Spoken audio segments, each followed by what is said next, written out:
होती है habeas corpus, mandamus, prohibition, सर्च्योरी और अब बचती है हमारी क्यू वारंटो। ये ट्रिक अच्छे से याद रखिएगा। Hi ma'am please call quickly, जिससे आपको पांचों नाम याद हो जाएंगे। अब बात करते हैं क्यू वारंटो की। तो दोस्तों इसका मतलब होता है किस अधिकार से।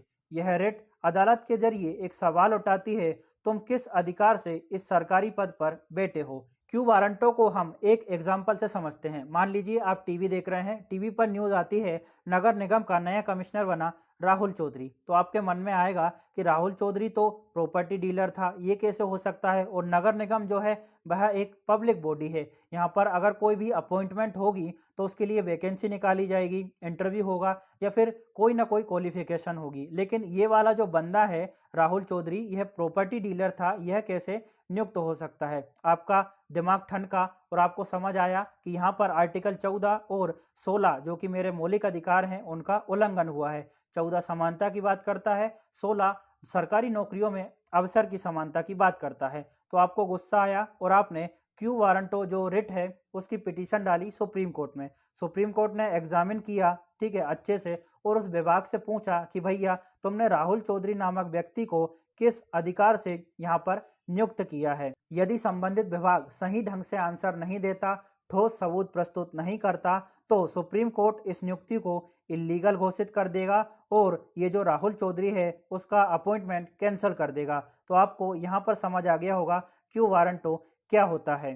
क्यू वारंटो के बारे में हम थोड़ा सा और जानते हैं। देखिए दोस्तों, ये वाली जो रिट है वो सिर्फ सरकारी अधिकारियों के लिए ही जारी हो सकती है। प्राइवेट सेक्टर, एनजीओ या फिर फिल्म इंडस्ट्री के लिए ये जारी नहीं हो सकती। और एक बात और आपको याद रखना है कि जरूरी नहीं है कि आप किसी भी समस्या से सीधे तौर पर प्रभावित हों, ठीक है। कोई भी रिस्पॉन्सिबल नागरिक जो है इस तरह की रिट को जारी कर सकता है।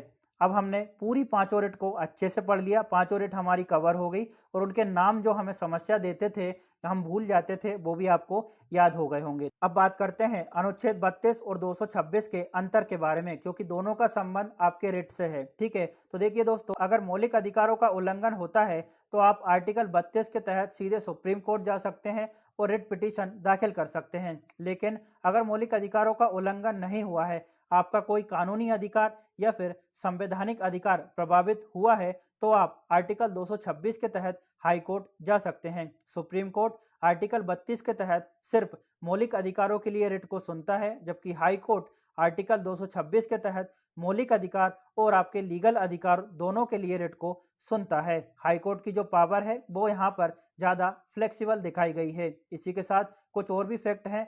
अगर किसी सरकारी गड़बड़ी या फिर अनुचित नियुक्ति को चुनौती देनी है, लेकिन इससे आपका कोई व्यक्तिगत मौलिक अधिकार वॉयलेट नहीं हुआ है, तो आप हाई कोर्ट में क्यू वारंटो की रिट को दाखिल कर सकते हैं। तो दोस्तों, आशा करता हूं कि आर्टिकल 32 में जितनी भी रिट आपको दी गई है वो पूरी बहुत अच्छे से समझ आ गई होगी।